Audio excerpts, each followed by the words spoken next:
നമസ്കാരം. നമ്മൾ മലയാളികൾ വീണ്ടും അഭിമുഖീകരിക്കാൻ പോകുന്നത് മറ്റൊരു പ്രളയത്തെയാണ്. കോവിഡിൽ നിന്ന് നമ്മൾ ഇതുവരെ കരകയറിയിട്ടില്ല. നിപ്പ വന്നിട്ട് പോയി. ഇതാ ഇപ്പോൾ ഒരു പ്രളയ സാധ്യത തന്നെയാണ് മുന്നിൽ കാണുന്നത്. കഴിഞ്ഞ മാസം അവസാനത്തോടുകൂടി അവസാനിക്കേണ്ട മഴ ഇപ്പോഴും 12 ദിവസം കഴിഞ്ഞിട്ടും വീണ്ടും ശക്തമായി തന്നെ തുടരുന്നുണ്ട്. എന്താണ് ഇത് സൂചിപ്പിക്കുന്നത്? ഇത് മാത്രമല്ല, കുറേയധികം തെളിവുകൾ നമ്മുടെ പക്കലുണ്ട്. അറബിക്കടലിൽ രൂപപ്പെട്ട ചക്രവാത ചുഴി അത് ഇനിയും 2-3 ദിവസവും കൂടി തുടരും. ബംഗാൾ ഉൾക്കടലിൽ നാളെ ന്യൂനമർദ്ദം തുടങ്ങാൻ പോകുന്നു. കല്ലമ്പലം മേഖലയിൽ വ്യാപകമായ കൃഷിനാശമൊക്കെ സംഭവിച്ചു കഴിഞ്ഞു. മരണങ്ങൾ ഇപ്പോഴും രേഖപ്പെടുത്താത്തത് വന്നുകൊണ്ടേയിരിക്കുന്നു. കേരളം മറ്റൊരു പ്രളയത്തിലേക്ക് തന്നെയാണ് നീങ്ങുന്നതെന്ന് ഇതിൽ കൂടുതൽ എന്ത് തെളിവുകൾ വേണം? കൊയ്യാൻ പാകമായ നെല്ലാണ് കല്ലമ്പലത്ത് കൂടുതലും വെള്ളത്തിനടിയിലായത്. കരവാരത്ത് 45 ഏക്കർ വരുന്ന വഞ്ചിയൂർ കട്ടപ്പറമ്പ് ഏലായിലെ നെൽകൃഷി പൂർണ്ണമായും വെള്ളത്തിനടിയിലായി.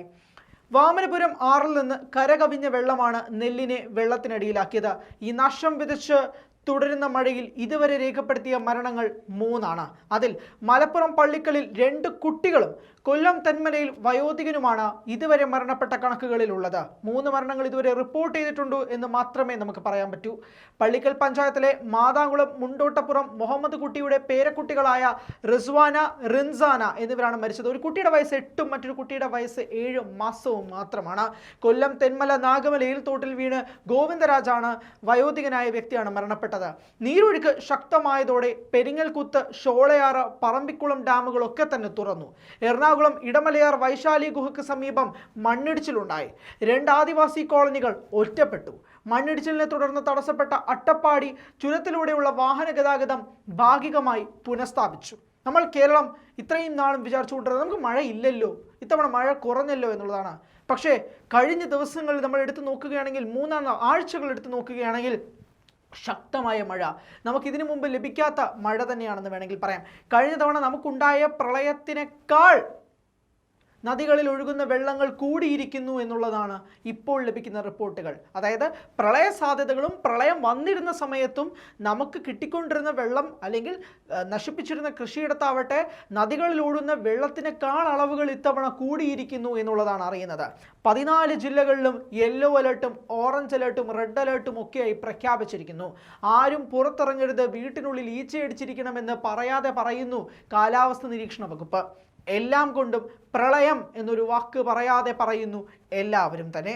ജാഗരൂകരായിരിക്കണം, പുറത്തിറങ്ങരുത്, മഴ വെള്ളത്തിൽ പോകരുത് തുടങ്ങി നിരവധി നിർദ്ദേശങ്ങളൊക്കെ അവർ പറയുന്നു. മത്സ്യബന്ധനത്തിന് പോകരുതെന്ന് കളക്ടർമാർ പറയുന്നു. അങ്ങനെ നിരവധി സംഭവങ്ങൾ കേരളത്തിൽ സംഭവിക്കുമ്പോൾ നമ്മൾ വീണ്ടും അഭിമുഖീകരിക്കുന്നത് നിസ്സംശയം പറയാം ഒരു പ്രളയമാണ്.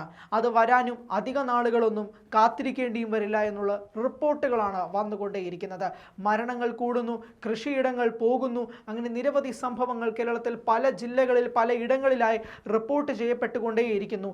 ഇപ്പോഴും നിർത്താതെ പെയ്യുന്ന ഈ മഴയ്ക്ക് എപ്പോഴാണ് ശമനമുണ്ടാവുക എന്ന് പോലും അറിയില്ല. കഴിഞ്ഞ ആഴ്ച പറഞ്ഞു ഈ ആഴ്ച കാണില്ല എന്ന്, ഈ ആഴ്ച പറയുന്നു അടുത്ത ആഴ്ചയോടെ അവസാനിക്കും.